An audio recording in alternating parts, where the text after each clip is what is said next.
L'actualité locale et régionale en continu. Grand Lille TV, toute info. Bienvenue à toutes et à tous dans l'édition du soir sur Grand Lille TV en ce mercredi 4 mai. L'actualité près de chez vous en 7 minutes. À commencer par cette solidarité qui s'organise à Wattrelos après l'incendie dont a été victime l'association des Restos du Cœur. Rappelons que le sinistre a détruit notamment des camions frigorifiques alors que la campagne d'été devait débuter la semaine prochaine. Un appel aux dons a été lancé à destination des entreprises, collectivités et des particuliers. Le point sur le préjudice engendré sur cet élan solidaire avec l'un des responsables de l'association que nous avons joint par téléphone. Le préjudice total est estimé à 500 000 euros. Ceci étant, on a un certain nombre de structures et d'institutions qui se mobilisent. La Fondation Carrefour, au plan national, va faire quelque chose. On est en contact avec la Fondation de France. La ville de Lille doit nous donner un camion. D'autres structures comme ça. Et les personnes qui peuvent faire preuve de leur solidarité, on les remercie d'avance.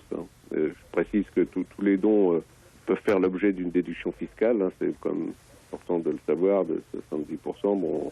Ça peut aider, peut-être inciter les personnes à être généreuses, comme elles le sont souvent avec nous. Le nouveau visage du préfet de région à présent, il s'appelle Michel Lalande et il succède à Jean-François Cordet. Il a été présenté à la presse cet après-midi. L'homme a été questionné sur sa façon dont il perçoit la région, la manière dont il appréhendera la question de l'immigration à Calais ou encore la sécurité, notamment à l'approche de l'Euro de football. Michel Lalande était depuis janvier 2015 directeur de cabinet du ministère de l'Intérieur. Il a également été préfet de la Réunion, de la Basse-Normandie ou encore du Calvados. Et la région ne lui est pas totalement indifférent puisqu'il a étudié à Lille dans les années 70. Je vous propose d'écouter le nouveau préfet de région, Michel Lalande, interrogé sur ses priorités par Céline Huret. Quand on est préfet d'une telle région, la question de la priorisation est une question centrale. Il y a incontestablement les priorités liées à l'urgence. L'urgence, c'est la sécurité, bien sûr, c'est des questions migratoires. Et c'est en toile de fond la réussite nécessaire de l'Euro 2016, qui est dans quelques semaines, et qui va frapper à la porte de notre région à deux endroits, à Lille d'une part et à Lens d'autre part.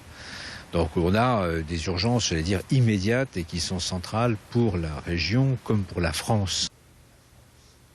En bref, une explosion a été entendue dans le centre-ville de Dunkerque ce matin, la conséquence d'un incident survenu du côté du site d'ArcelorMittal lors du redémarrage d'un haut fourneau. Incident sans gravité. Plusieurs départs de feu ont tout de même été constatés puis rapidement maîtrisés. Des fumées se sont également dégagées de l'usine. Les 90 personnes qui travaillaient sur le site d'ArcelorMittal ont été rapidement évacués. Il n'y a pas eu de blessés. 3 employés choqués ont été pris en charge. L'actualité dans la métropole lilloise, de retour avec le département du Nord qui, vous le savez, nous en avons parlé régulièrement sur notre antenne, qui s'est fixé pour objectif de réduire sa dette en opérant des économies budgétaires. Des économies qui touchent différents secteurs, notamment l'éducation qui fait partie des domaines de compétences du conseil départemental puisque ce dernier gère les collèges. Hier, la vice-présidente du département en charge de l'éducation a rencontré ses homologues des 4 autres départements qui composent désormais la région des Hauts-de-France. Objectif, s'inspirer des pratiques et des mesures mises en place dans l'Oise, la Somme, l'Aisne et le Pas-de-Calais. Des réunions amenées à se reproduire régulièrement. Et déjà, les premières idées émergent pour réduire les coûts, notamment l'idée des MOP. Explication au micro de Xavier Silly. Si si on a moins de moyens, il est obligatoire de trouver des solutions. Et les solutions que nous éventuellement nous envisagerions seront bien peut-être en direction de la mise en place des MOB. Ce sont des équipes mobiles d'ouvriers qui sont des gens qui sont extrêmement qualifiés et très experts dans différentes matières ou types d'activités. Vous avez des peintres, des soliers, des plombiers, des électriciens. Donc vraiment, l'idée aussi est de mettre en place tout un plan de formation pour monter ces personnes en compétences. Et nous allons veiller également aussi à des pistes de bien-être au travail, puisque c'est aussi une orientation que nous avons pour que ces gens puissent travailler correctement dans de bonnes conditions et qui s'y épanouissent aussi également sur le plan personnel. Elles affrontent les championnes en titre. Les joueuses de l'ESBVA rencontrent ce soir l'équipe de Bourges. On parle basket.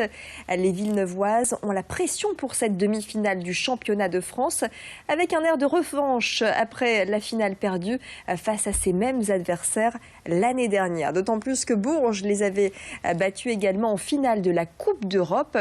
Ça promet une belle ambiance ce soir au Palacium à Villeneuve-d'Ascq. Coup d'envoi de la rencontre à 19h. 1600 spectateurs sont attendus. ESBVA Bourges donc à Villeneuve-d'Ascq d'ici 1 heure maintenant.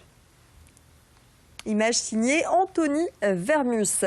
C'est la fin de ce flash. Dans quelques instants, les prévisions météo qui s'annoncent au beau fixe pour votre long week-end de l'Ascension, si vous avez la chance de faire le pont. On se retrouve dans quelques instants. À tout de suite.